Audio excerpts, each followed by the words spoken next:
Hello guys, you are all welcome to another brand new video in this series. Happy New Year to you all, and if you are new to my channel, please do subscribe and turn on the notification bell to get notified whenever I drop a new video. In this channel, we share content related to web design, hosting, and also design concepts and some things that you need to take into consideration while implementing your design. Obviously, we are working on a playlist of how you can create your own web design agency within 30 days. So if you want to follow up this tutorial series or this playlist, click the link above to follow. If not, with no further ado, let's ride on to the tutorial of today.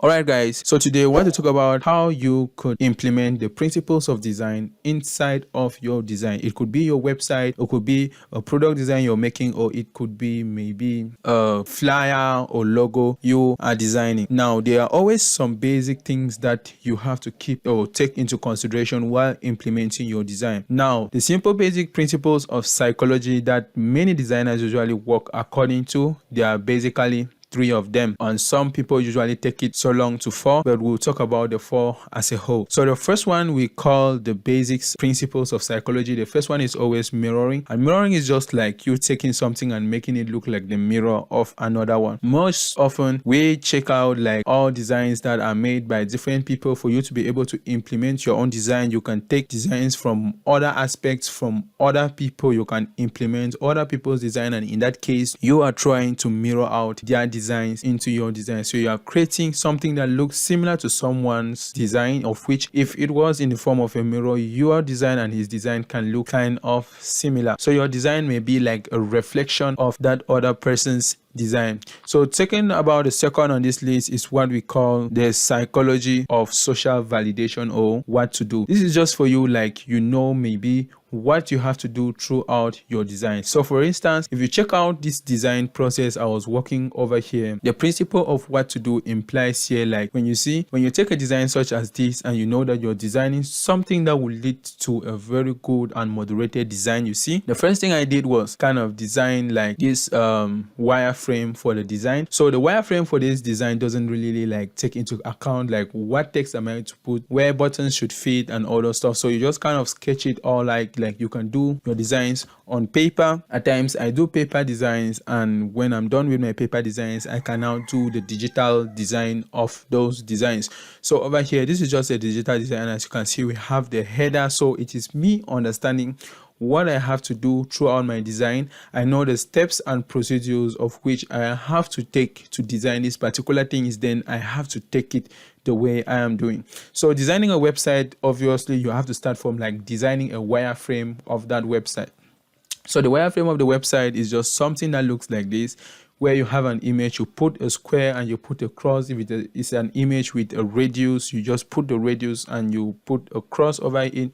So text, I just use like this default text that we have lorem ipsum, and also we have shop, which are the buttons. I just include everything there, as you can see. So this is the wireframe, and this is not the only wireframe in this design. So if I come this way, you see that there's another wireframe over here for this design. So for me to be able to implement a specific thing in my design, I have to do it in form of a wireframe. So first of all, you have to create like a wireframe like this. So this one is another wireframe. As you can see, I have my logo, I have some text, so it's just like a hero section, a small hero section, and then I have like some categories displaying and all the stuff on the left, products and everything. So that is the psychology of social validation, or what to do. So you have to understand what to do, and when you understand what to do, now you have to design what you know following all these principles of psychology in such a way that it will be befitting for everyone. So if you take like a design and you skip a step inside of that design, you are missing a lot on your design, because at certain instances you may want to include something that maybe you must have skipped it already. Far behind that would kind of hinder the way you are doing your designs today. All right, so the next one we want to talk about is the psychology of color. Now, for you to be able to do your designs perfectly, there's one thing you have to understand, which is like the psychology of color. So for instance, if you check out this design over here, so these are my designs. So I was designing like an e-commerce website, like, okay, it's like this is like the the landing page of the website. And as you can see over here, it has some primary colors and secondary colors. So over here, my main primary color here is this color on the header,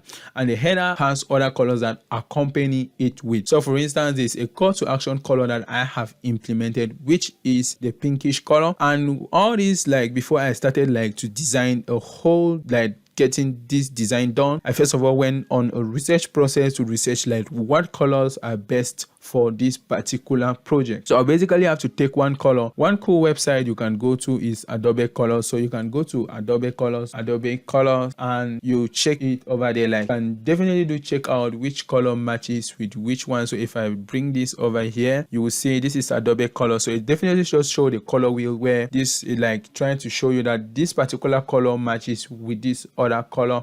And then when you use that color, maybe you can come out with like two colors that are maybe like closer to each other, or they match with each other inside of a design. So Adobe Color is a very good place for you to check out your color wheel, choose out the colors that match, and then use it inside of your design. So if you come here over here like to colors, you can see over here the three colors or the four colors that I've used throughout of this design. So we have the black color, but it's not totally black. We have this one, which is kind of like the background of the whole thing, like of the whole page, which is transparent. We have this one that is kind of like pink, and then we or reddish pink, something of that sort. We have this other one here, which is what was there, like some sort of like dark blue, and then we have white. So these are the main colors that I choose to use throughout this design, and all these colors do match with each other.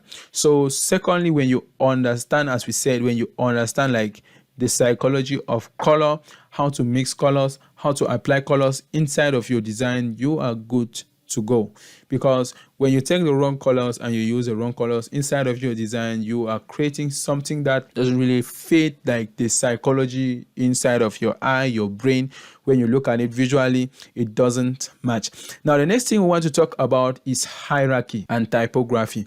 Now, hierarchy and typography has other things that are attributed to it. Some of which we'll talk about is like okay, right. For instance, when we talk about typography, we can talk about typography with respect to your headings. The biggest heading inside of your website or inside of your design should be maybe a maximum of 34 pixels. Like throughout this design, the biggest heading, which was heading H1, had 32 pixels. So over here you can see we have 32 pixels, and then this one over here, which is like the normal text, is 16 pixels. Yeah.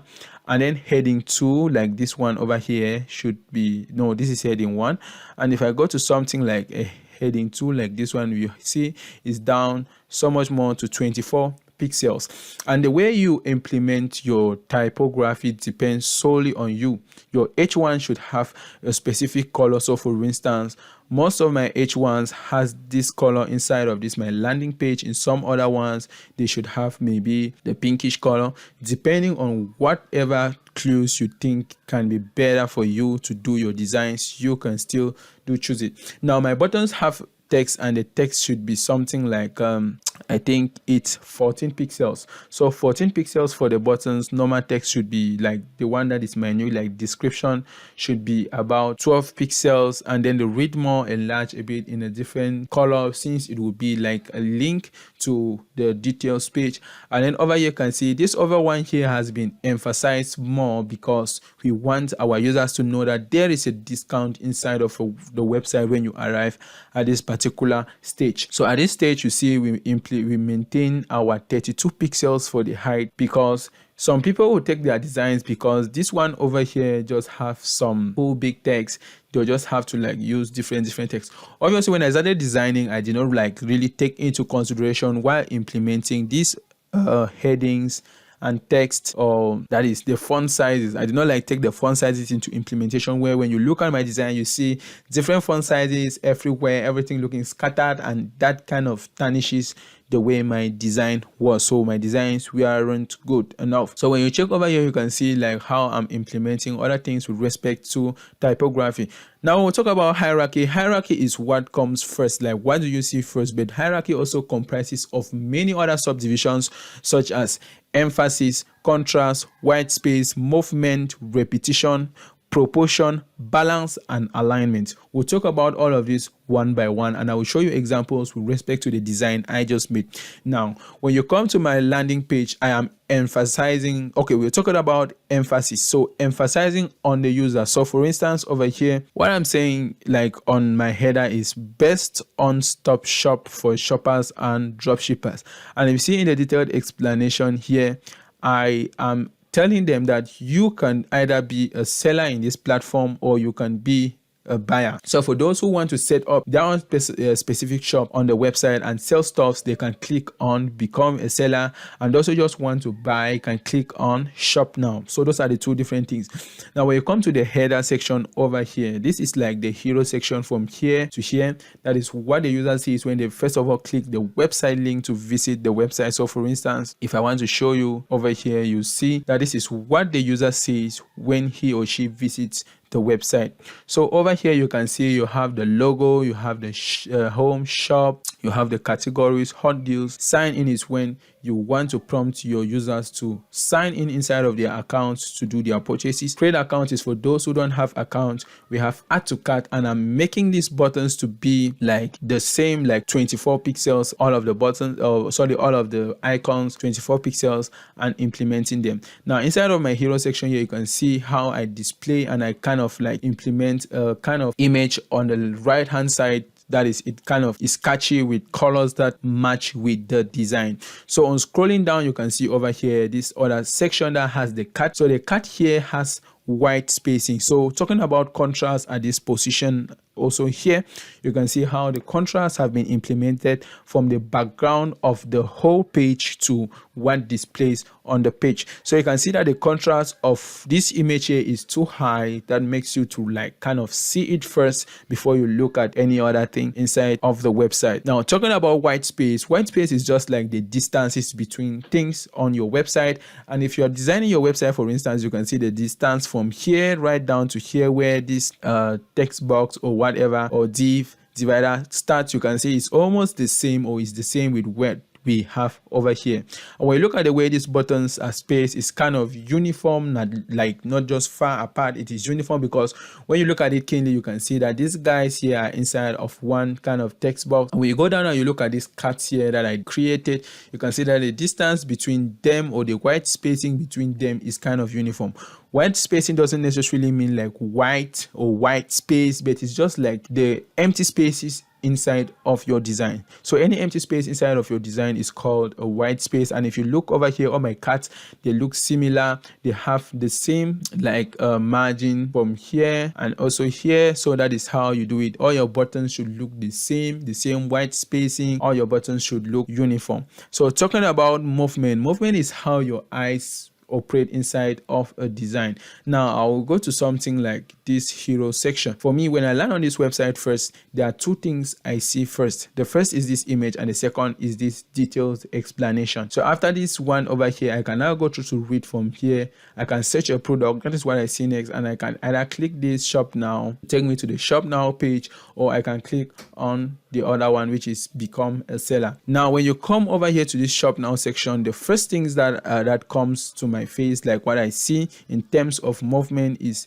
the score. So over here I can see this score, I can search, and then now other things do follow, like checking on the categories and the featured categories, like the top categories here, featured categories, and on scrolling down I can see the image and other subcategories. So also going down I can see other things like those same cards, and also here and also the footer. So everything inside of design depends on how you are able to control every user that visits and views your design. So implementing like emphasis, contrast, white spacing, movement, also repetition is a way that you can control your user. So repetition is just simply like if you have stuffs inside of your design, like things inside of your design or things that kind of repeat themselves. For instance, you have all these product images, they have the same unique design that repeat over different products, so you can implement them. So repetition is just a way for you to understand that if you're repeating items, they should be uniform, having like the same spacings that divide each of them, just like that. So if you can see over and beside, they have same space that separate them. So every like copy of each of these designs. They look absolutely the same, so like the same. So that is how you could implement the repetition case. Now proportion is just like in terms of color mixing and all those stuff. For instance, if this was like deep red, you might not love it, so that is it. So you have to understand how you can catch your user retention. And I cannot use so much of red on my website because first of all, red gives, when you study colors, you can see that red is not kind of a very good color when it comes to design experience or the user experience part of design. So that is why when you have red, you always use red to kind of like call to action, to prompt people to do specific things. Now talking about balance, so balance is just like making everything look like the way, just normal, flat. Every user can see everything at the same time with respect to how they visualize it. And also alignment is just like how everything is aligned. So for instance, when you look over here, these categories on the left hand side are properly aligned, products properly aligned, these other categories here properly aligned to each other. Even when you come down here and check this section here, you can see that it is kind of properly aligned and everything. So that is what alignment solely talks about. You have to align your items well and do everything well. So what we spoke about throughout this course, we spoke about the psychology of, that is the design principles, and we spoke about 4 of them. If you can recall, we spoke about mirroring, and we said that mirroring is just the art of you like kind of trying to design what is already out there, and your design can be like a mirror of another person's design. That is, you implement it. The second one was like the social validation or psychology of what to do. Is like you understanding the steps of which that is you take to create your specific designs. And we also spoke about psychology of color, which is like all about color mixing. And we did talk about if you want like a site where you could do your color mixing without any problem, you can go to Adobe Colors and like kind of understand how to do it. I'll create a proper course about how you could mix colors and come out with good colors palette for your web design anytime. So just subscribe. If you are not subscribed, turn on the notification bell to get notified whenever I drop that particular video. The last thing we spoke about was typography and hierarchy. And we spoke about typography. We said that typography is just the art of you understanding like how relevant stuffs are, maybe giving your first heading this particular pixel ratio, heading to this particular pixel ratio, text this particular pixel ratio, maybe like button text this particular pixel ratio, depending solely on you. So it could range from 32 pixels right down to 12 pixels. It solely depends on you and whatever thing you choose. So when you're choosing something, always do make sure that it recalls throughout your design. And also what we also talk about was hierarchy, and we said hierarchy can be broken down into different specific things, which can be like emphasis, contrast, white space, movement, repetition, proportion, balancing, and alignment. And we have explained all this throughout our tutorial. If you are still here and you follow the tutorial to the end, I thank you all for watching, and I want to see you guys in our next course. If you want to watch like the full playlist of how to start your web design business in less than 30 days, of which the playlist is still going on right now, you can click the link above to watch the video, or check the link in the description of this video. I will be linking a resource to a PDF file that has content about this, and if you did watch to the end, then surely you would have the privileges of downloading this PDF from the description of this video. Thank you all. If you want to hear more from me about my newsletter, how I share content about design and everything, do also follow and share with me your email link in the description of this video. Just subscribe to my mail list and you'll receive emails from me. With no further ado, I thank you all for watching and see you guys in our next tutorial.